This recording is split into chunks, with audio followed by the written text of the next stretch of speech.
बैठे हैं वंदनीय मातृशक्ति आर्यवीर साथियों। सर्वप्रथम तो मैं आर्यवीर दल को धन्यवाद देना चाहूंगा कि उन्होंने हमें, आर्यवीर दल ने हमें इस योग्य बनाया कि हम ऐसे श्रेष्ठ कार्यक्रम में मुख्य अतिथि का स्थान प्राप्त कर सकें। ये आर्यवीर दल का ही है कि आज हम यहाँ पर इस रूप में हैं। एक समय था जब हम भी इसी तरह से प्रदर्शन करते थे और कार्यक्रमों को मैनेज करते थे, व्यवस्थित करते थे। यहीं से हमने सीखा है, यही हमारी निर्माण स्थली है। आज योग में जिस स्तर पे हम हैं, सब पूछते हैं कि आपने कहां से सीखा। अभी पिछले साल की बात है, पूरे देश भर से लगभग 40 योग शिक्षक भारत सरकार की ओर से विदेश भेजे गए थे। सौभाग्य से उनमें से एक मैं भी था। कोई आर्ट ऑफ लिविंग से सीख करके आया था, कोई पतंजलि से सीख करके आया था, कोई और जगह जगह से, सब अपने अपने जगह से सीख करके आए थे। और सबका एक ही क्वेश्चन था, सब बता रहे थे, सबका एक ही क्वेश्चन था कि आपने कहां से सीखा। मेरा एक ही उत्तर था, आर्य समाज। वहां आर्यवीर दल और आर्य समाज को एक ही लेकर के चलते हैं सामान्य रूप में। मेरा एक ही उत्तर था, आर्य समाज। तो वो आश्चर्यचकित थे कि आर्य समाज भी योग सिखाता है क्या। ये प्रश्न मेरे लिए दर्दनाक था। जो आर्य समाज, जो आर्यवीर दल योग पर आधारित हैं, योग पर आधारित शिक्षा का केंद्र लगभग 200 के गुरुकुल इस देश में आर्य समाज द्वारा संचालित है, जो कि पूरे विश्व में एक आदर्श की तरह है, एक रोल मॉडल की तरह है। उनका ये प्रश्न, महर्षि पतंजलि की योग परंपरा को यदि कोई आज भी जीवित रखता है, ये मैं आपको नहीं बता रहा हूं, ये मेरा उत्तर उनको था जो पूछ रहे थे मुझसे कि आर्य समाज भी योग सिखाता है। ये मैंने उनको उत्तर दिया कि यदि पूरे विश्व में महर्षि पतंजलि की योग परंपरा को, वेदों की योग परंपरा को मूल रूप में यदि किसी ने जीवंत रखा हुआ है, तो वो केवल और केवल आर्य समाज है। आर्य समाज ही कहता है कि ऋषियों की परंपरा को फॉलो करो, और विश्व में एकमात्र आर्य समाज ऐसी संस्था है जिसका अपनी कोई विचारधारा नहीं है। आपको आश्चर्य होगा मेरी ये बात सुनकर के, पर ये सत्य है। आर्य समाज की अपनी कोई विचारधारा नहीं है, कोई सिद्धांत नहीं है। आर्य समाज वो है जो ब्रह्मा से लेकर के जैमिनी मुनि पर्यंत जो हमारी मूल भारतीय संस्कृति है, वेदों की जो परंपरा है, जो हमारी मूल भारतीय परंपरा है, वो है आर्य समाज।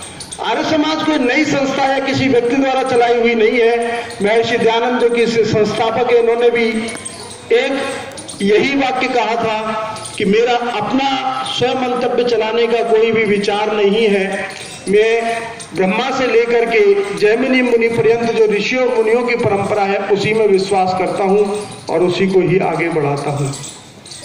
और यही उनके तेज का कारण था कि हजारों शास्त्रार्थ भी उनके लिए, हजारों शास्त्रार्थ के बाद भी वो कभी भी पराजित नहीं हुए। ईसाइयों से भी थे, मुसलमानों से भी थे, अंधविश्वासियों से भी थे, पाखंडियों से भी थे। अभी जी न्यूज पे एक कार्यक्रम आया था, आपने शायद देखा हो, डीएनए कार्यक्रम आता है रात को 9 बजे। तो जी न्यूज आजकल थोड़ा अच्छे से दिखा रहा है सब चीजों को।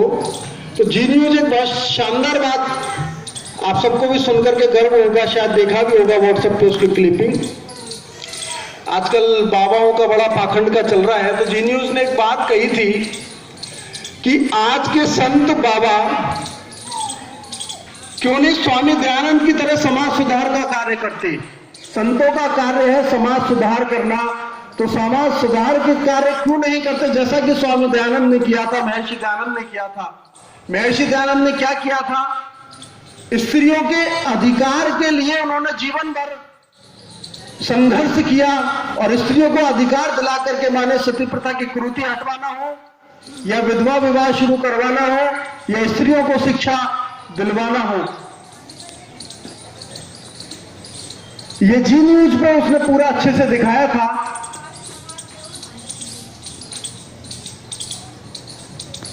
और साथ में कहा था कि जिस देश में महर्षि दयानंद जैसे महापुरुष हैं जो कि स्त्रियों के अधिकारों की रक्षा करते हैं, उनके लिए लड़ते हैं, उसी देश का कितना बड़ा दुर्भाग्य है कि संत परंपरा के जो लोग चलते हैं, जो अपने आप को संत कहते हैं, वो दिखावे में और स्त्रियों से संबंधित अपराधों में ही अंदर जेलों में जा रहे हैं। ये बहुत बड़ा दुर्भाग्य हमारे देश का है। कौन है आज के संत भी हमारे? जी न्यूज ने दिखाया था, जो कि विश्व का सबसे बड़ा नंबर 1 मीडिया चैनल है।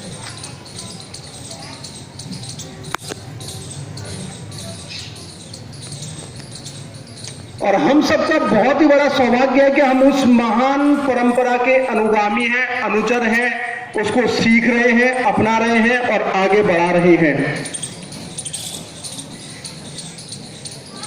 आर्यवीर दल, आर्य समाज वो जगह है जहां पर व्यक्ति का संपूर्ण व्यक्तित्व निर्माण होता है। संपूर्ण व्यक्तित्व निर्माण में मैं साधारण शब्दों में कहूंगा कि हमारे शरीर के कुछ मुख्य बल होते हैं जिनको शक्तियां, पावर्स कहा जाता है। शारीरिक बल, मानसिक बल, आध्यात्मिक बल और सामाजिक बल, ये 4 प्रकार के बल होते हैं जो कि एक व्यक्ति को संपूर्णता प्रदान करते हैं। और मैं अपने अनुभव से यह कहता हूं कि आर्यवीर दल के अलावा शायद ही कोई ऐसी संस्था हो जो बच्चों को इन 4 प्रकार के बल से युक्त बनाती हो। संभवतः क्योंकि इतनी संस्थाओं से मैं जुड़ा हुआ हूं प्रत्यक्ष और परोक्ष रूप में, राष्ट्रीय और अंतर्राष्ट्रीय स्तर पर, मुझे नहीं नजर आती कि आर्यवीर दल जितनी सक्षम और संपूर्ण व्यक्तित्व विकास करने वाली संस्था कोई और है। कैसे? बल, आपने आत्मरक्षा के बहुत सारे उपाय देखे, न्यूद्धम काते, जो काते आप देख रहे थे इनको लोक भाषा में, पब्लिक भाषा में आजकल फ्री स्टाइल जूडो कराटे भी कहा जाता है। मार्शल आर्ट से भी कुछ स्टेप्स इसमें थे। दंड बैठक अब होगी, दंड बैठक क्या हो? दंड बैठक नहीं होगी। दंड बैठक और बहुत सारी चीजें हमने यहां पर देखी। आसन भी हमने यहां पर देखे।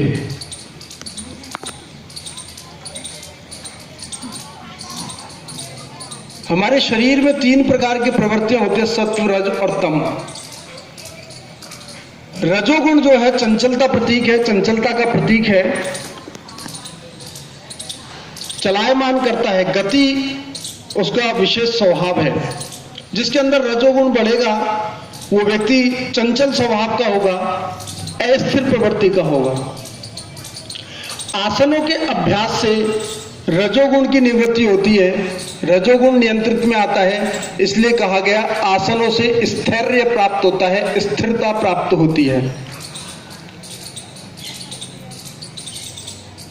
शारीरिक स्थिरता और शारीरिक नियंत्रण बहुत ही आवश्यक है, ये आपने यहां पर देखा। मैं अपने अनुभव से यह कह रहा हूं कि जितना भी प्राणायाम और जितने भी योग की विधाएं सीखी है, मैंने सारी यहीं पर सीखी है। और आज कुछ विचार मैं आपको दे पा रहा हूं, यह मेरी मानसिक क्षमता का प्रतीक है। मानसिक बल इसी को कहा जाता है कि आपकी ग्रहण शक्ति कितनी है, जिसको कैचिंग पावर कहा जाता है, वो कितनी है आपकी, और आपको नॉलेज कितनी है, ज्ञान कितना है, मानसिक सामर्थ्य आप में कितना है।